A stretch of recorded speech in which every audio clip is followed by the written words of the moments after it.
Welcome to another episode of Money You Should Ask, where everyone has something they can teach you. I'm your host, Bob Wheeler. In this episode, we are going to explore why we do what we do when it comes to money. As a CPA for the past 30 years, let me say 25 because that makes me sound younger. I have seen it all when it comes to money and emotions. And if you think I'm talking about my clients, I'm not. I'm talking about myself. My relationship with money has been, and sometimes still is, an emotional roller coaster. Maybe that's something you're also familiar with. Good news. You and I are not the only ones. Our next guest is going to share their money beliefs, money blocks, and life challenges as well. Buckle your seatbelt and enjoy the ride.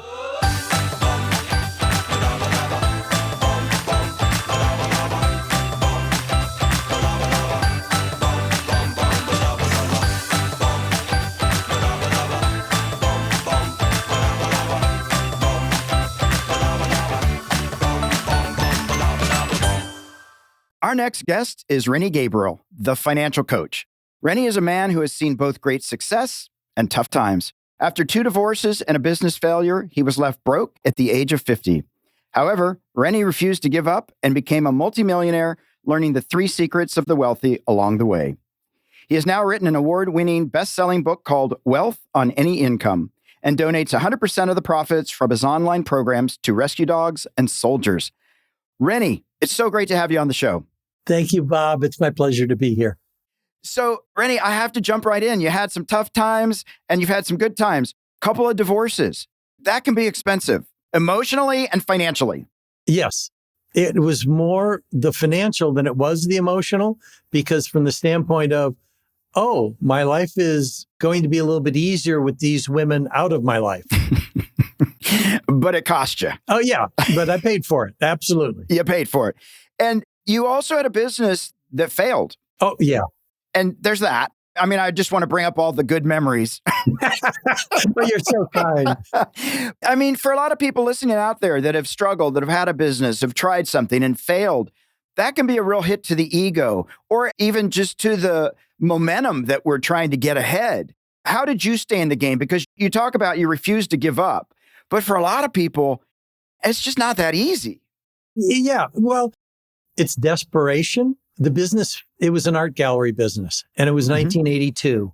And the economy was just as bad as or worse than we had in 2008 and things of that nature. But what I do remember was being 3 months behind on making the mortgage payment, with the bank threatening to foreclose, with going out and collecting soda bottles and cans to get the refund money so I could buy food for my family. So, when I look at my situation now, I can say, I know what it's like to be broke, really broke.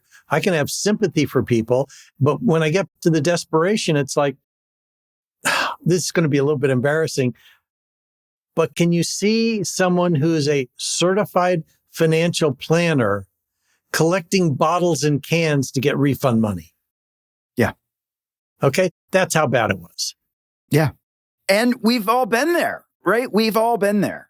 And it does feel embarrassing. Oh, absolutely. I'm a failure. I can't support my family. I got professional designations. I'm not earning a living. Yeah, exactly. But the interesting thing that I take away from this is a lot of people would have said, well, I'm a certified financial planner. I shouldn't be doing this. I won't do it. And yet you were humble enough to say, I really don't like being here, but I'm going to go and get the frickin' bottles and I'm going to recycle. And that, I think, is a key difference for a lot of people. You still are willing to do it. Yeah, doing whatever it takes. And we're going to talk about embarrassing things. Here's what I've discovered, which I think is crucial. And you've probably heard it before, but when it comes to money, parents can't teach what they don't know. Yeah. Teachers also can't teach what they've never learned. But what I really discovered, because I owned a pension administration company at one point in time, and all of our business came from referrals from CPAs. And I started asking the CPAs, was it in your coursework to teach your clients how to do personal budgets? So far, not one of the hundreds I've asked said there was any budgeting or personal financial training in their coursework. Right.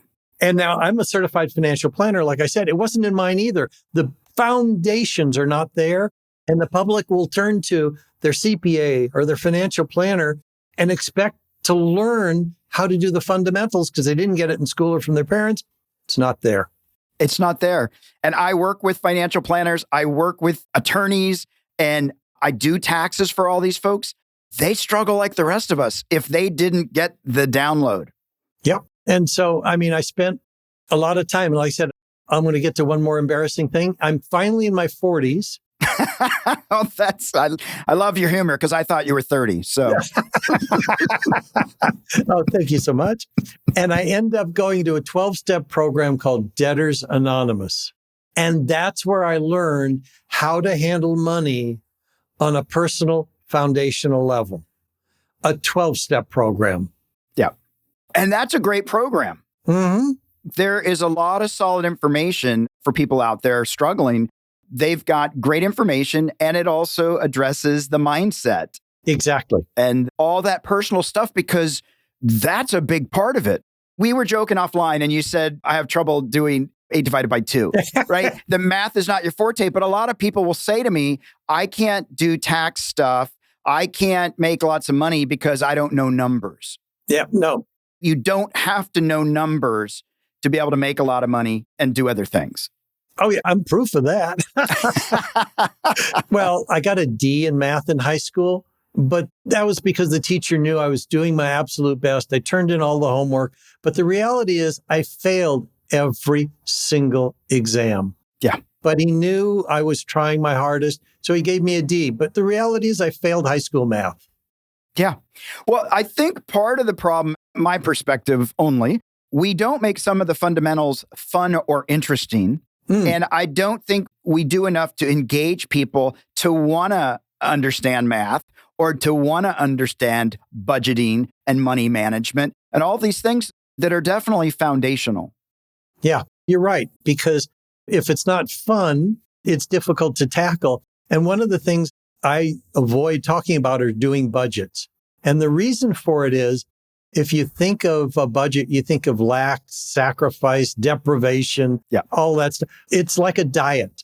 What are the first 3 letters of the word diet? Yeah. Die. Yeah. It is not enrolling to either diet or to budget. Right. Well, the term I use, and I picked it up from, I think it was Dominguez. I can't remember his first name now. And Vicky Robin. Anyway, I support people to create a spending plan. Yeah. Let's spend money in alignment with the goals you want to achieve. Let's spend money in the categories that you enjoy. Let's spend more there and less in the categories you don't enjoy. A spending plan is appealing because it's about spending money, not budgeting. Right. Not lack. Exactly. Not lack. Not sacrifice, not deprivation. Exactly. And when you work with people, what has been your experience as the 1 or 2 biggest obstacles for people getting in their own way? Well, the 2 biggest obstacles, one is mindset, which you touched on, and the other is lack of knowledge. It's different from the standpoint of mindset when you're dealing with someone who's overweight, as an example. They have the knowledge to lose weight. Bob, what are the 2 things that support people to lose weight? Probably not eating or eating healthy. Yeah. Eating less. And what's the second thing? Well, knowing your nutrition, knowing what to eat. That's still a part of the food thing. Come on, Bob, okay. You can do this. Oh, no, I'm not going to lose any weight. Well, I fasted last week and I lost 8 pounds. Okay, so you fasted. What else could you do to burn up some of that food? Oh, you could exercise. There we go. See, thank you for the spoon feeding. Talking about food and I'm talking about food. Anyway, so yes. Now, do you think there's an obese person that lacks the knowledge of if they eat less and move, they could lose weight? Right. Yeah. So knowledge is the booby prize. But when it comes to finances, the knowledge is missing. Yep. There's no easy way to know how to do a personal budget. I mean, I created my own forms based on what I learned in Debtors Anonymous. Yeah. To take care of the things that don't show up monthly, like auto registration or repairs or back to school clothing for kids. People don't know how to plan for the unexpected. without having some guidelines. Yeah. And it's not taught anywhere. It's not. And I think a lot of us just think because we're supposed to know better, we're just going to pretend like we know better instead of meeting ourselves where we are. Instead of saying, yeah, I don't actually really know a whole lot of this stuff. I might need to ask questions. It's embarrassing. Yeah. It's like we're all supposed to know it, like we're going to get it through osmosis. Right. But it doesn't happen.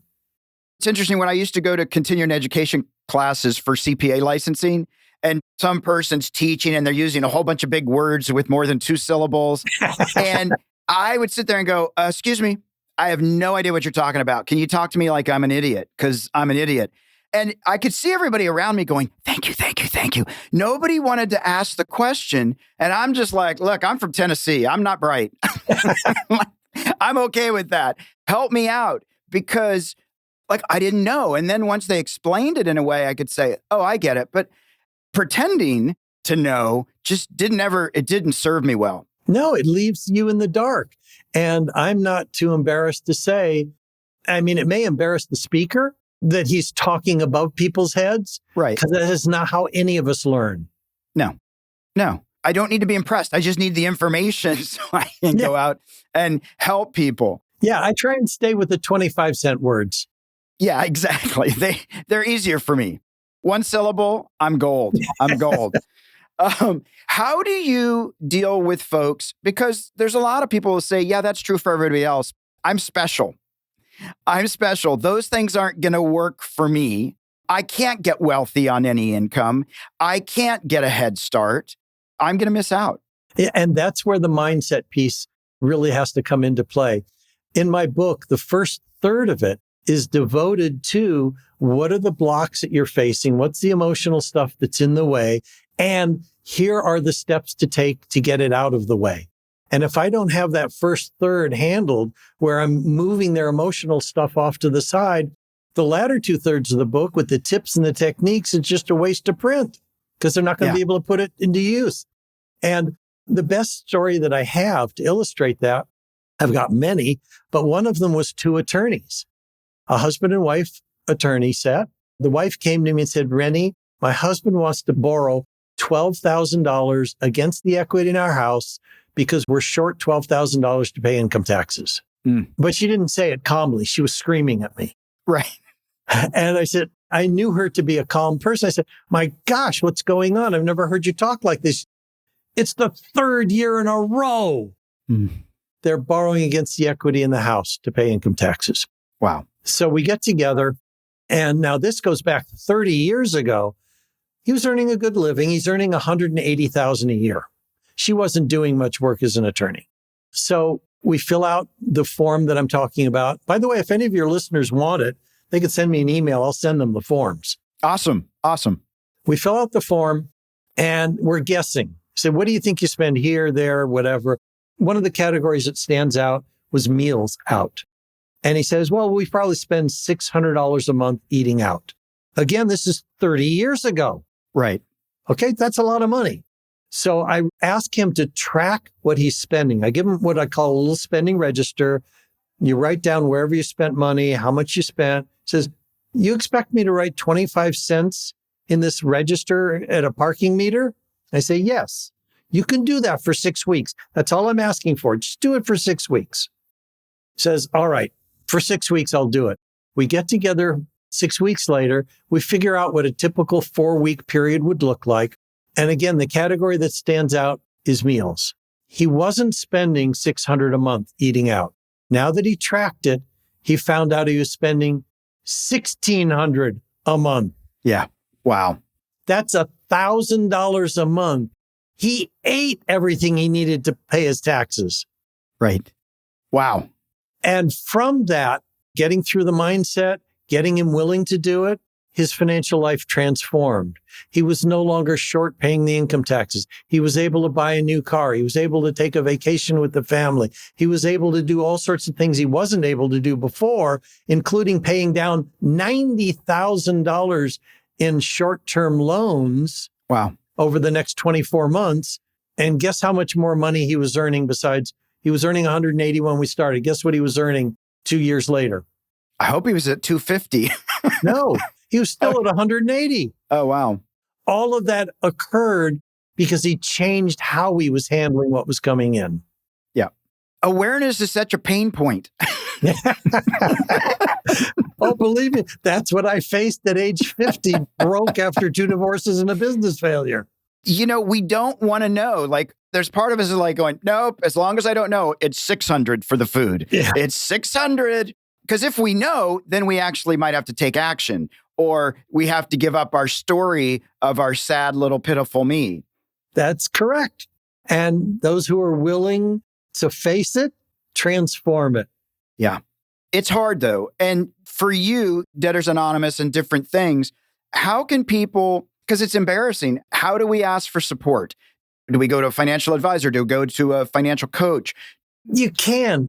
Because of the embarrassment, the advantage of going to a 12-step program is everyone in the room is facing the same problems. Right. They're recognizing they're not alone. I've had people who've come to me and said, I've gone to a financial planner or I've gone to my CPA and I explain my situation. They talk down to me. Mm-hmm. They say, what's wrong with you? You just need to do a personal budget, but they don't show me how. But in a 12-step program, whether it's alcoholics, whether it's debtors, whether it's anything, you're not alone. And therefore, they're willing to talk about this stuff. They're willing to support one another. Yeah, it's so interesting because it is embarrassing. Our family's going to judge us. Yep. I have had many clients that are afraid if their parents find out, they won't love them anymore, right? As if there's a dollar amount at which parents stop loving children. And maybe there is, but there's this whole belief system, this mindset that I'm not enough if I can't do these things. And if I don't know, I should have known, even though nobody told me. And then there's shame, like not even be able to get the download right, even though it wasn't given to you. You're absolutely right. And that's a frustrating thing for me because that is what blocks us from transforming our situations, growing, developing, and succeeding is the embarrassment of what someone else is going to say, how someone else is going to judge us. It could be a mother, a father, a sibling. It could be a school teacher. It could be anyone. And until we recognize we are whole, we are enough personally, I don't give a darn what other people think of me. It's none of my business. Right. And when I got to that is when the transformations began to occur. Yeah, I think that's such an important thing. And I do talk about this a bit. For a while, I was afraid to step up or speak out because somebody might judge me or somebody might not like me. The reality is there's people that don't like me. There's people that are judging me. They're already doing it. Yeah. So who cares? Let them, give them more stuff to talk about, whatever. But for me, for a while, that held me back. People, they might talk. No, they're talking. Just go for it. What's true for you? Yeah. One of the funniest experiences I had was in a seminar where a part of it was I needed to build a PERT chart, a flow chart, which I had no idea how to do. And we probably had about 100 people in the seminar. And I'm somewhere in my 40s. And I realized up until that point, I never wanted to ask for help. I was raised as a latchkey kid. I was completely responsible for everything. I didn't figure anyone else was going to help me. There's no point in asking for help. And in the seminar, I finally realized I'm going to ask for help. I'm going to have a breakthrough. And there was one person in the course who I thought is such a nerd. He's got the pocket protector in his pocket for the pencils and the pens. And he's sitting there in the front of the room doing push-ups by himself. This guy's an embarrassment. Right. So I say, I need for my project to design a PERT chart and I don't know how. Is there anyone in the room who could help me? Guess what? The only person in the room who offered to help me was the nerd I didn't want to talk to. And he was such a wonderful person. And he helped me do it. It turns out he was an engineer for some aerospace company. And this is what he did for a living. Wow. And so what I learned from that are two things. You don't accomplish anything if you're not willing to ask for help. And you never know where it's going to come from. Yeah. I mean, my life began to transform when I became willing to ask for help. And then as I started to learn about businesses and the most successful businesses, they are not run by one person. Right. Now, Bob, you know who Warren Buffett is, right? I think so. Now, you probably know who Charlie Munger is, don't you? I've heard the name. Okay. He's half of Berkshire Hathaway. Yeah. Warren is a visionary and Charlie's an execution master. Right. And when I look at Steve Jobs and Steve Wozniak, Elon Musk and Gwen Shotwell, and you look at the most successful businesses and you've got more than one person running it. Right. My business failures were when I was alone. Right. My business successes are when I had partners. And the reason I was able to go from broke at age 50 to multimillionaire at 58 is because I recognized if I have partners, it'll happen. And I had a realtor and my wife. And the three of us went from the first 3-unit property we purchased to another 47 units on top of that within 5 years. Wow. I created this expression, wealth creation is a team sport, not a solo sport. Yeah. And that involves asking for help and working with other people. And that is what created the success that I've ended up having. Yeah, I couldn't agree more. I ended up bringing in a partner into my CPA firm. I was doing so much work and ready to have a mental breakdown just because it was a lot of pressure. And bringing in another person that had a different perspective, that had the same perspective with clients and stuff. I mean, picking the partner is important as well. Like finding somebody that's in alignment with your values and integrity and all that. But it was a life changer bringing in somebody else and sharing the wealth instead of like, no, I have to do it all by myself. It's got to have my name on the door. Like, yeah, I want some peace of mind. And I like working with other people. It's a little more fun. Yeah, sharing the load is so much easier. I mean, when someone dies and you go to their funeral, you don't have one person trying to lift the casket. Right. You got 6 people. That's right. Well, in my family, they've got 8 people because they want to get them buried as quick as possible. Like, get them in the ground. Don't let them back. No, I'm kidding. Well, let me ask you this. I was thinking about with a lot of people, and support is so important, but in my family, and it took me a while to see this, and I can't imagine I'm the only family that does this, where money was used as a substitute for love. If I give you some money, will you love me? Or will you behave a certain way? And my grandparents didn't feel like they were deserving. So they would bribe us with money to like them better than the other grandparents. And of course we did, because we liked getting the money. Why not? Sure. Yeah. For $100, I like you better. But what I didn't realize was later in life, I realized I had been doing that same thing. If I didn't know how to solve a problem, throw money at it and you don't have to talk it through. If somebody's not behaving, withhold money until they behave better. And I'm wondering if you come across this. Is this familiar? It's familiar from situations like you're explaining. It reminds me of the cartoon I saw where the guy is on the slave ship and whipping the people rowing the boat, saying, if morale does not improve, I will whip you more, or however it goes. Yeah. The whipping will continue until the morale improves. Right. And that's what I'm hearing from you. I have fortunately not experienced it personally, but I have run across a few people when they've talked to me that, yes, love was measured in dollars. It's so interesting because with some of my clients and people, whether it's in coaching or tax clients, people are devastated when they get written out of the will last minute by a spiteful parent. I'm going to give it all to the other, I'll give them $10 so it can't be disputed that I didn't think of them. But people walk away and what's left in a will or in a trust to the beneficiaries can be devastating when it unfolds in the end. Yeah, but it's so funny that you brought it up because it does remind me of a personal experience. My stepdaughter has a father who equated her obedience with some future benefit in his will. And the problem was he had a personality disorder that was diagnosed, and she just didn't want to work with him. And when she got married, prior to the marriage, her fiance at the time said, you cannot exclude your dad from the wedding. We do need to create a line of communication with him. She hadn't spoken to him in 6 years. Wow. And so he opened up a line of communication. They started talking. And a year later, he went off the rails again. He didn't show up at the wedding, all the rest of this stuff. But her comment was, I don't want to be in his will. It is not worth it to have this communication. Yeah. I mean, she withdrew herself from any inheritance. Yeah. And you have to be willing to walk away if a game's being played that you don't want to play. Exactly. For her mental peace of mind, it's what she had to do. And I support her. Yeah, absolutely. What about people, like I know for myself, one of the reasons that I was always like, I got to get it together. I got to make money. I never felt like I had a safety net. I wasn't going to inherit a lot of money.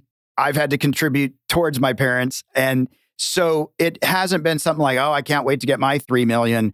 Not happening. And so I almost frantically with anxiety worked extra hard because I knew ain't nothing going to catch me.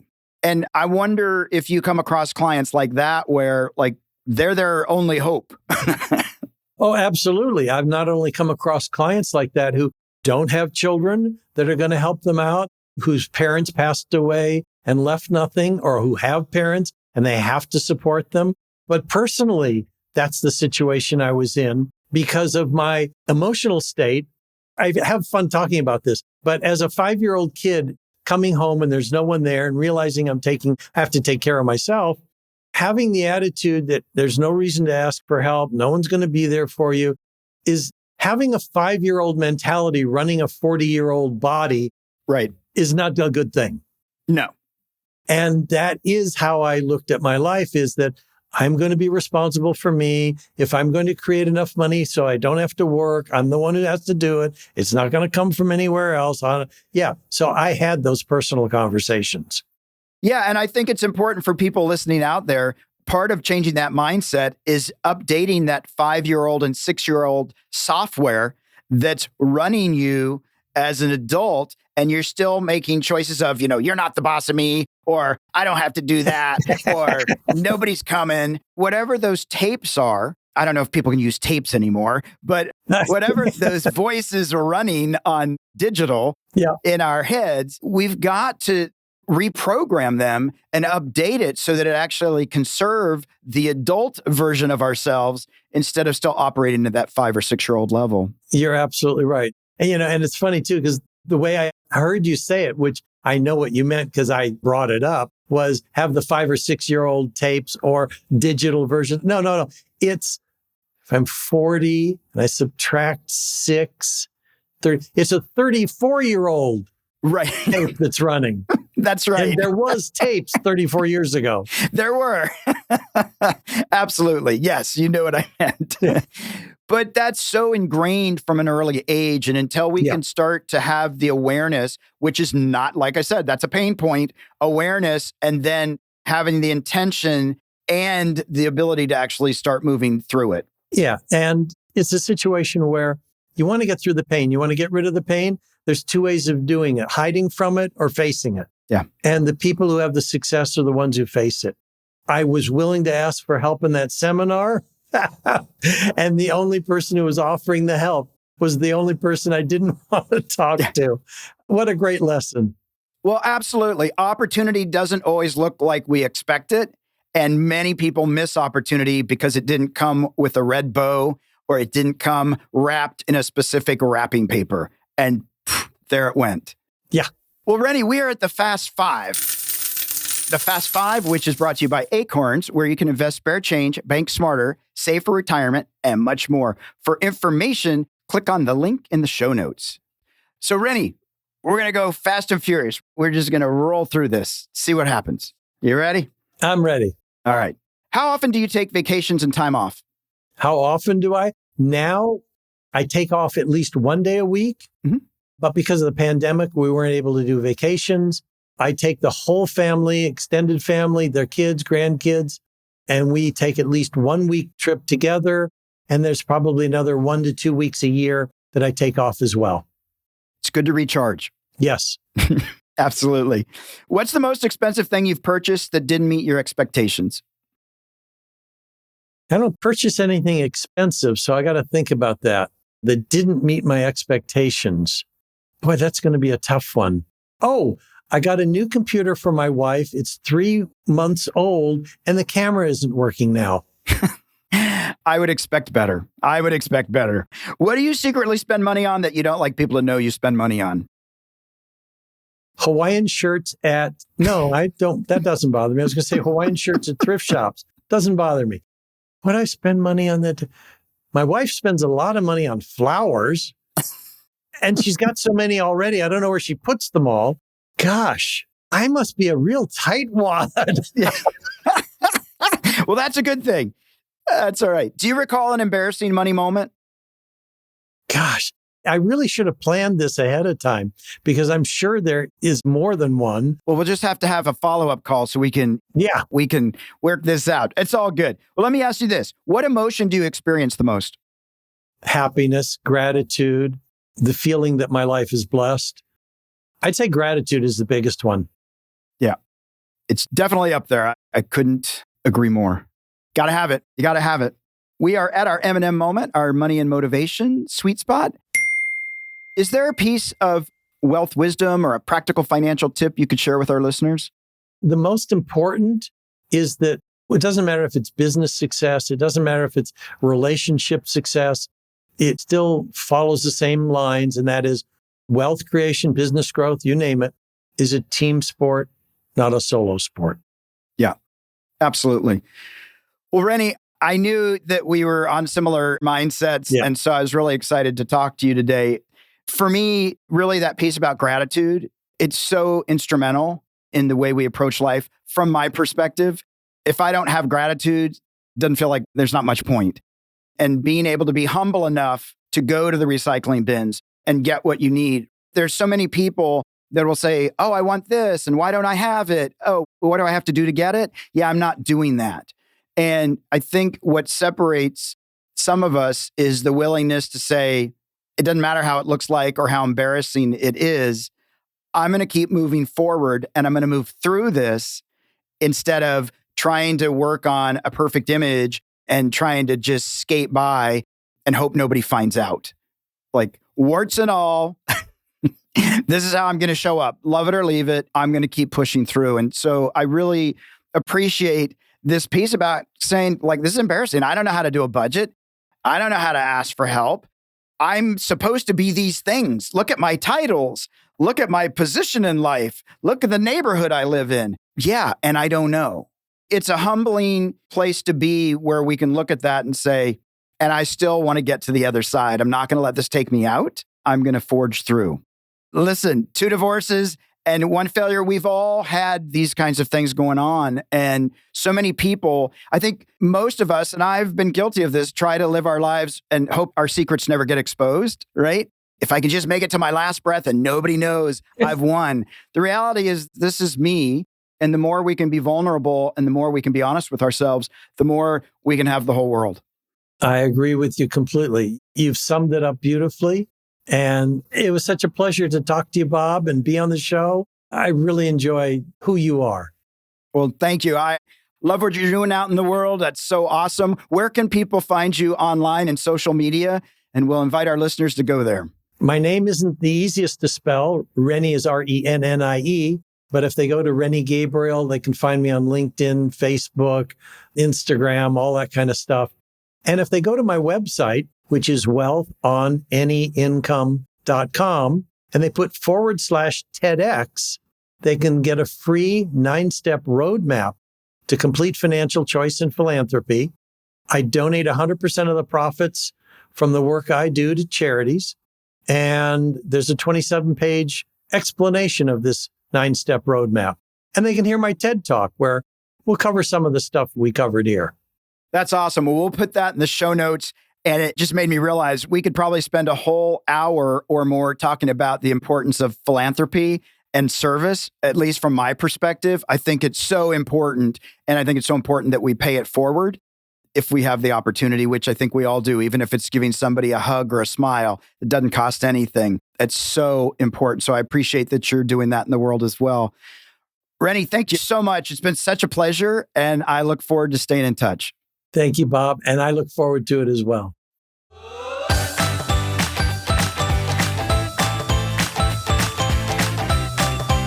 We hope you enjoyed this episode. Did you learn something new about your relationship to money today? Maybe you have a friend who has some financial blocks or beliefs that are holding them back. Please share this podcast so they too can get off the roller coaster ride of financial fears and journey towards financial freedom. To learn how to have a healthy relationship with money, visit themoneynerve.com. That's nerve, not nerd. We'll be back next week with another perspective on money and the emotions that bind us.